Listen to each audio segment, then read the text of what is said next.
Welcome back to Classic and Current Gaming Podcast, a weekly podcast where we look at the history and development of video games. I'm your host, RxDude22. I apologize for not releasing a podcast last week. I was a little under the weather. I'm on the mend. I'm on some antibiotics now, but we're ready to go. We got to pick up right where we left off. We're getting ready to start the top 5. But first, we need to look back to where we were before we got to this point. Number 25 was Super Dodgeball. Number 24, RC Pro-Am. Number 23, Adventure Island. Number 22, Kid Icarus. Number 21, Duck Hunt. Number 20, Gyromite. Number 19, Tecmo Super Bowl. Number 18, Double Dragon. Number 17, Final Fantasy. Number 16, DuckTales. Number 15, Adventures of Lolo. Number 14, Ninja Gaiden. Number 13, Castlevania. Number 12, Contra. Number 11, TMNT 2, the arcade game. Number 10, Super Mario Brothers. Number 9, Mike Tyson's Punch-Out. Number 8, Mega Man 3. Number 7, Adventure Island 2. And number 6, Castlevania 2, Simon's Quest. This week we look at number 5. This cute little guy got his start on the Game Boy and got ported over to the NES, turned pink, and had a great adventure. That's right, we're talking about Kirby's Adventure this week. Let's get to it. Kirby's Adventure is a 1993 action platform game developed by HAL Laboratory and published by Nintendo for the Nintendo Entertainment System. It is the second game in the Kirby series after Kirby's Dream Land on the Game Boy, and the first to include the copy ability, which allows the main character Kirby to gain new powers by eating certain enemies. The game centers around Kirby traveling across Dreamland to repair the Star Rod after King Dedede breaks it apart and gives it the pieces to his minions. Masahiro Sakura returned as director after serving the same role for Kirby's Dream Land. He conceived the copy ability to add more challenge and replay value after the last game received criticism for its simplicity. Because the NES hardware had greater graphical power than the Game Boy and programmers were skilled with the now antiquated hardware, HAL Laboratory was able to create impressive visuals. Kirby's Adventure is the first game to depict Kirby in color. Sakurai had always planned him to be pink, much to the surprise of the other staff. Kirby's Adventure was well received and commended for its tight controls, level variety, and the new copy ability. It was remade in 2002 for the Game Boy Advance with enhanced graphics and multiplayer support titled Kirby Nightmare in Dreamland. The original NES version was re-released later via Nintendo's Virtual Console digital distribution services, the Wii compilation disc, Kirby's Dream Collection, the NES Classic Edition, Nintendo Switch Online, and was stereoscopic 3D for the 3D Classics product line for the Nintendo 3DS. In retrospect, journals have ranked it among the best NES games. Gameplay. Like its predecessor, Kirby's Dream Land, Kirby's Adventure is a 2D side-scrolling platform game. In the game's scenario, an evil entity named Nightmare corrupts the Fountain of Dreams, which provides restful sleep to the residents of Dreamland. King Dedede steals the Star Rod that powers the fountain and gives pieces of it to his friends. In an effort to stop Nightmare, Kirby, the player character of the single-player game, mistakenly believes that Dedede stole the rod for evil and sets out to reunite the pieces. When Kirby defeats Dedede and returns the rod to the fountain, Nightmare goes into outer space to spread bad dreams, but Kirby follows him and uses the rod's power to defeat him. Kirby retains his abilities from Kirby's Dream Land. He can walk left or right, crouch, and jump. To attack, Kirby inhales enemies or objects and spits them out as star-shaped bullets. He can also fly by inflating himself. While flying, Kirby cannot attack or use his other abilities, but he can exhale at any time, releasing a puff of air that cancels his flight and can be used to damage enemies or destroy blocks. New moves include the ability to run at a fast pace and to perform a sliding kick.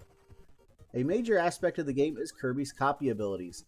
By inhaling and swallowing certain enemies, Kirby will obtain powers based on the special ability the enemy possessed. Copy abilities allow Kirby to assess new areas and experience levels in different ways. Certain copy abilities can only be used a limited number of times. Kirby can discard his ability at any time or lose it when he is hit by an enemy. He must reacquire it quickly or it will disappear.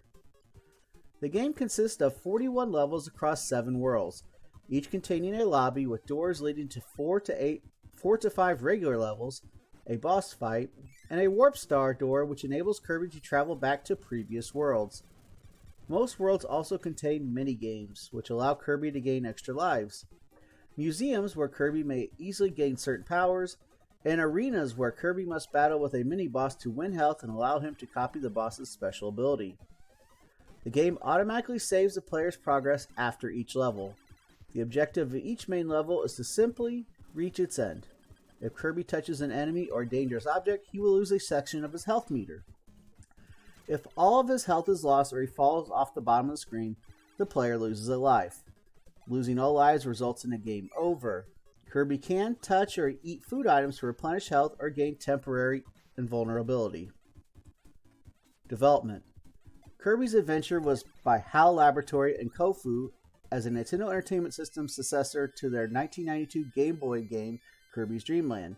Masahiro Sakurai returned as director and designer, with Takashi Saito assisting designing. Hiroki Suga was lead programmer, while Satoru Iwata, Shigeru Miyamoto, and Takeya Shimizu were the producers. Iwata also provided programming assistance. According to Sakurai, development began in 1992 after he was asked to port Kirby's Dream Land to the NES. Since the Game Boy title was aimed at beginners and the NES player base was a little more experienced, Sakurai chose to create a new game instead. As a result, little of Kirby's Adventure is based on Kirby's Dream Land, even though we could use the same pixel art for Kirby when it came to capacity and what was possible, all that expanded greatly with the NES. HAL Laboratory wanted to expand Kirby's existence repertoire of moves. Kirby's Dream Land was designed for beginning players, but as a result received criticism from more experienced players looking for a challenge. With Kirby's Adventure, Sakurai wanted to retain simple gameplay, but improve it so skilled players would enjoy it. This led to the conception of the copy abilities, which the team hoped would allow players to experiment and improve the replay value. HAL Laboratory created over 40 copy abilities, after which they selected their favorites to include in the final game. They also added mini-games because they feared that Kirby's expanded set of moves would give players the impression that Kirby's Adventure was a difficult game. They were designed to be simpler and easier than the main game. Kirby was also given the ability to run faster and perform a slide attack to increase the game's pace. Programmers were skilled with squeezing power out of the 10-year-old NES hardware by 1993. Kirby's spit attack was made stronger if multiple enemies or objects were inhaled, something they had wanted to implement in Kirby's Dream Land. Kirby's Adventure is the first game to depict Kirby in color. Sakurai had always envisioned Kirby as pink, but the Game Boy's monochrome visuals rendered him white in Kirby's Dream Land. The other staff were shocked when they learned Kirby was pink. Kirby's sprite was also made larger after players complained he was too small in his Game Boy debut. While backgrounds are typically designed by someone experienced in game mapping, for Kirby's Adventure, HAL Laboratory had an artist draw pictures of the backgrounds, which were then handed to the mapper to work into the game. According to Satua, they were supposed to be pretty enough just to look at on their own. Kirby's Adventure also marks the first appearance of Meta Knight, who appears as an unnamed boss in one of the game's levels.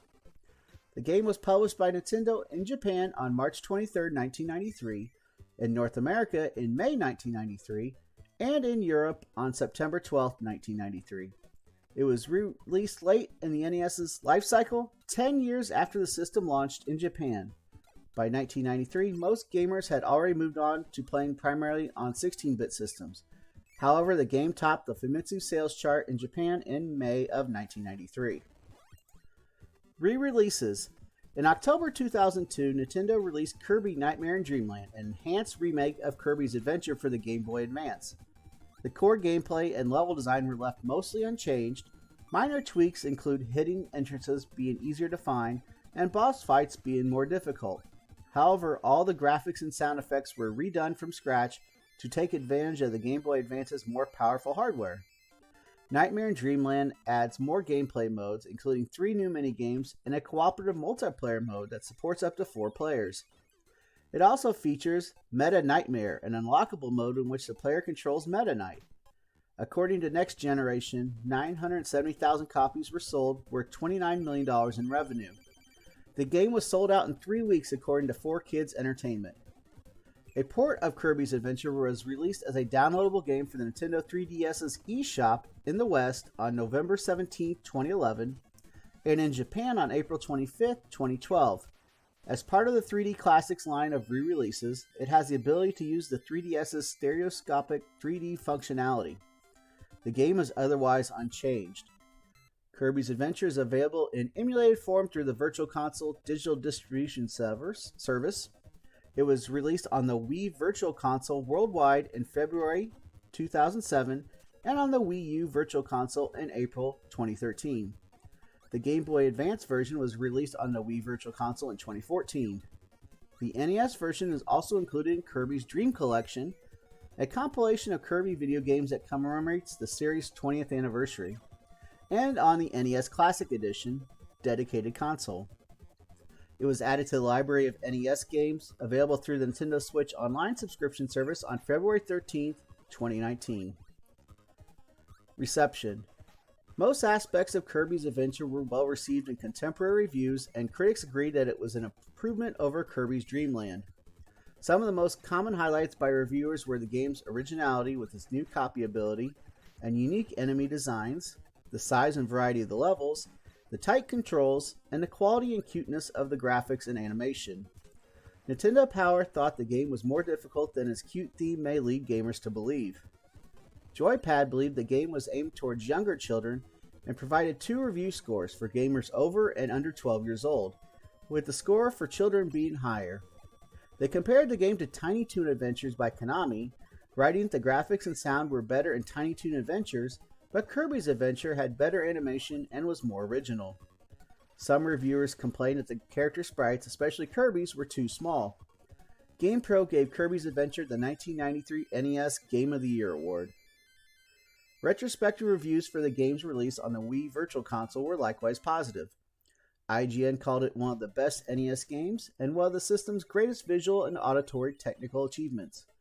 Eurogamer believed it to be one of the best Kirby games and agreed with IGN's sentiments, writing, "Kirby's first and only NES outing is undeniably charming and, with its parallax scrolling and colorful characters, really showcases just how much juice developers were squeezing from the tiny system toward the end of its life." Racket Boy notes the advanced visuals. The rich colors do not attempt to emulate 16-bit, but instead try to make it 8-bit as beautiful as possible. Nintendo Life and GameSpot agreed that the game pushed the NES's technical capabilities. The game's other elements were commended as they were in 1993, including the game's originality, cuteness, and stage variety. GameSpot wrote that Kirby's Adventure had stood the test of time well, although they felt the game was somewhat short and easy. Others also criticized the game for its length and lack of challenge. For the 3D Classics re-release, the 3D effect added in the game was seen as an underwhelming compared to games like Excitebike and Twinbee, which took greater advantage of the parallax and depth effects. Legacy. Game journalists have consistently listed Kirby's Adventure among the best NES games. Official Nintendo magazine listed it as the 69th best game on a Nintendo console in 2009, and IGN ranked it as the 84th on a similar list of best Nintendo games in August 2006. Next Generation ranked Nightmare in Dreamland as the 17th best handheld video game of the 2000s. The copy ability introduced in Kirby's Adventure would go on to become a staple mechanic in Kirby's move repertoire. The game was also the first Kirby game to introduce unlockables for finding certain items hidden throughout the levels, which again became a recurring theme in later games. Meta Knight became a recurring character in the Super Smash Bros. Series, starting with Super Smash Bros. Brawl in 2008. The multiplayer mode in the remake Nightmare in Dreamland would reprise the yellow coloration used for a second player Kirby in Kirby's Dream Course from 1994, itself the initial coloration for Kirby proposed by Shigeru Miyamoto before the original Kirby's Adventure series release. In subsequent games, a yellow color palette would become a recurring colorization for multiplayer Kirbys in Kirby and Super Smash Bros. Series, often as the default color for the second player. All information in the podcast today was provided by Wikipedia. And that'll wrap up number 5 on my top 25 NES countdown for season 3 and episode 53 of the Classic and Current Gaming Podcast. We're a weekly podcast where we go over the history and development of video games. You can catch the podcast a couple different ways. You can watch a video presentation of it on YouTube. You can also listen to it on Spotify or your other favorite listening platform as well. Due to the fact that I missed last week due to an illness, we are going to have a double episode. I just don't know when, but in the next couple weeks, there will be a double episode for this countdown. We'll be back next week with number 4. It's been RxDude22 from the Classic and Current Gaming Podcast signing out. Keep on gaming. See you on the next stream. Be good to each other. And you'll see and hear me on the podcast next week. Everybody have a great week, and we'll see you next time. Take care, everybody.